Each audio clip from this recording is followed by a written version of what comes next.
সুপ্রিয়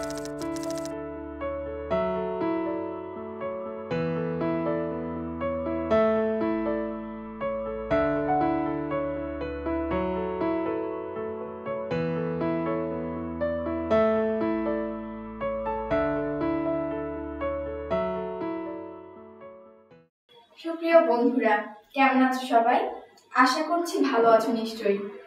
শুরুতেই অন্যরকম পাঠশালার পক্ষ থেকে তোমাদেরকে জানাচ্ছি স্বাগতম। আজকে আমি তোমাদের সামনে হাজির হয়েছি তোমাদের বিজ্ঞান বইয়ের 10ম যে অধ্যায়টা রয়েছে সেটা নিয়ে একটু কথা বলার জন্য। তোমাদের এই অধ্যায়টার নাম হচ্ছে অম্ল, ক্ষারক ও নির্দেশক।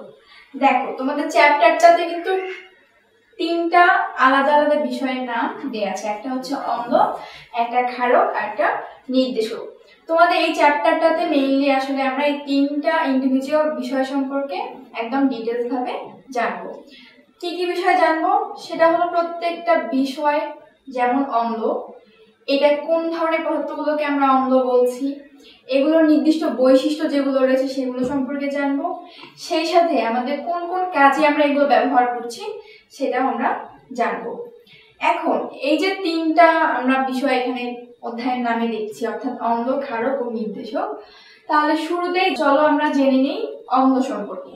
এখন দেখো, আমরা যখন আগের অধ্যায়গুলো পড়ে আসছি বিজ্ঞান বইয়ের, তখন কিন্তু অনেকবার আমরা এই অম্ল সম্পর্কে জেনে এসেছি। সেখানে হয়তো আমরা এই অম্ল এই শব্দটা ব্যবহার করিনি, আমরা ব্যবহার করেছি হয়তো বা অ্যাসিড। আসলে এই দুটা আলাদা কোনো শব্দ না। অ্যাসিড হচ্ছে ইংলিশ টার্ম আর হচ্ছে অম্ল হলো বাংলা অর্থ যেটা। এখন আমরা কিন্তু অনেকবার রাসায়নিক বিক্রিয়া বলো কিংবা অন্যান্য চ্যাপ্টারে কিন্তু আমরা বিভিন্ন রকম অ্যাসিড নিয়ে কাজ করেছি। আমরা দেখেছি কোনগুলোকে অ্যাসিড বলি বা অ্যাসিড কিভাবে বিক্রিয়ায় অংশগ্রহণ করে সেগুলো কিন্তু আমরা দেখে এসেছি। তো সেগুলো একটু আরো ভালোভাবে চিনে নিই যে কোনগুলো আসলে অ্যাসিড। আমরা যদি কিছু অ্যাসিডের উদাহরণ, যেহেতু আমরা পড়ে আসছি এর আগে, আমরা কিন্তু উদাহরণ বলতে পারবো, তাই না? তাহলে দেখো কি কি উদাহরণ। যেমন হাইড্রোক্লোরিক অ্যাসিড, সবসময় আমরা এটা ব্যবহার করে আসছি, HCl। তারপর সালফিউরিক অ্যাসিড, H2SO4।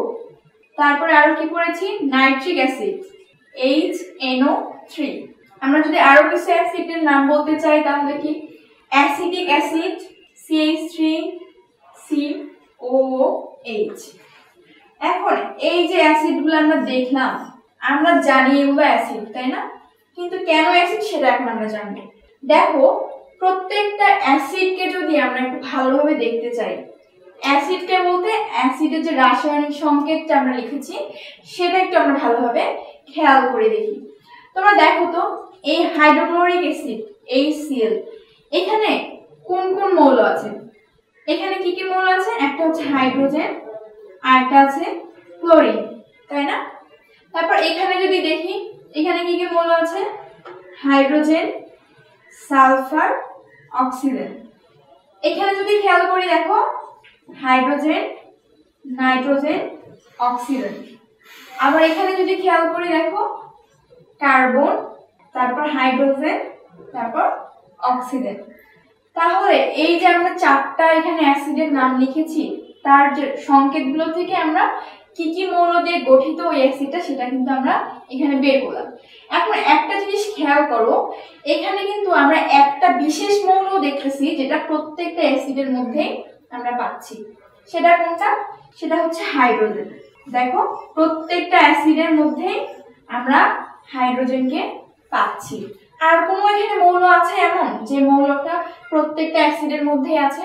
দেখো, খুঁজে বের করতে পারবা সেরকম কোনো মৌলকে? পারবা না, কারণ নাই। আমি যদি ক্লোরিনের কথা বলি, ক্লোরিন শুধুমাত্র এখানেই আছে, আর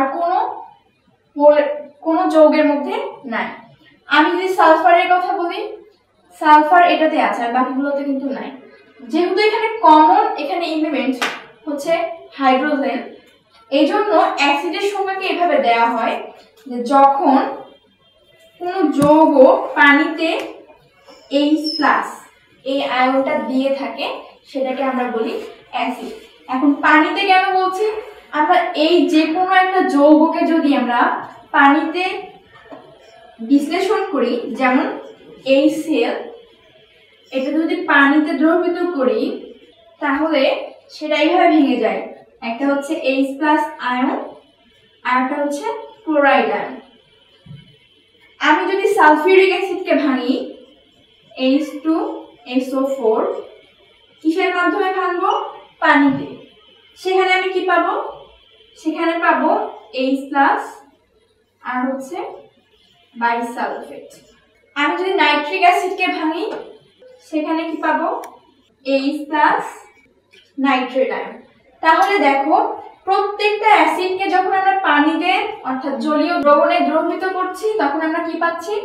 সেখানে H+ আয়ন পাচ্ছি। এখন প্রত্যেকটাতে যে H+ আয়ন দিচ্ছে এজন্যই আমরা এই যৌগগুলোকে বলছি অ্যাসিড। এখন এই অ্যাসিডের তাহলে বিশেষত্ব কি? সেটা হচ্ছে H+ আয়ন দিবে।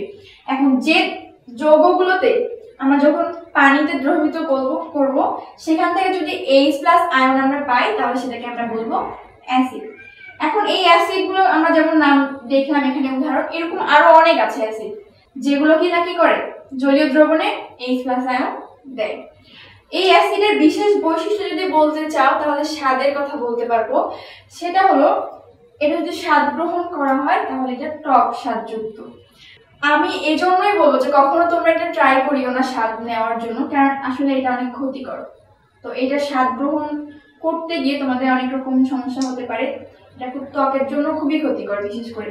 এখন তুমি যদি স্বাদ গ্রহণ করতে চাও দেখা যাবে তোমার জিহ্বা পুড়ে গেছে, কারণ এই ধরনের অ্যাসিড যেগুলো এগুলো হচ্ছে খনিজ অ্যাসিড বলা হয়। এই খনিজ অ্যাসিডগুলো খুবই মারাত্মক হয়ে থাকে।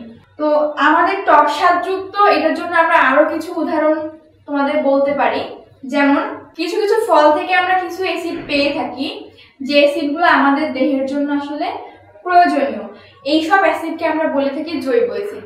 এই জৈব অ্যাসিডগুলো আমাদের দেহের জন্য ক্ষতিকর না, বরঞ্চ এগুলো আমাদের খেতে হয় কিছু কিছু প্রয়োজনীয়তার কারণে। যেমন এই যেখানে একটা অ্যাসিটিক অ্যাসিড আছে, তোমরা খেয়াল করবে তোমাদের বইয়ে একটা চার্ট দেয়া আছে যেখানে বিভিন্ন রকম ফল থেকে আমরা কি কি অ্যাসিড পেয়ে থাকি তার একটা লিস্ট দেয়া আছে। তোমরা ওখান থেকে দেখে নিবে যে আমরা কোন ধরনের ফলগুলো থেকে কোন ধরনের জৈব অ্যাসিড পাচ্ছি। যেমন আমরা যে লেবু খাই, এই লেবুতে কিন্তু আসলে সাইট্রিক অ্যাসিড থাকে যেটা আমাদের দেহের জন্য অত্যন্ত উপকারী, এটা আমরা খেতে পারি। আর তোমরা জানো লেবু যখন আমরা খাই একটু হলেও টক স্বাদযুক্ত লাগে। এরকম আরো আছে, টমেটো বলো, আপেল, আনারস, এগুলো থেকে আমরা বিভিন্ন রকম জৈব অ্যাসিড পেয়ে থাকি। তাহলে আমরা জানলাম কি অ্যাসিড আসলে টক স্বাদযুক্ত। অ্যাসিডের আরো আমরা ব্যবহার দেখবো সেটা পরের অংশে। এখন আমরা আপাতত পরে যে আমাদের বিষয়টা আছে সেটা নিয়ে কথা বলবো, আর সেটা হচ্ছে ক্ষারক।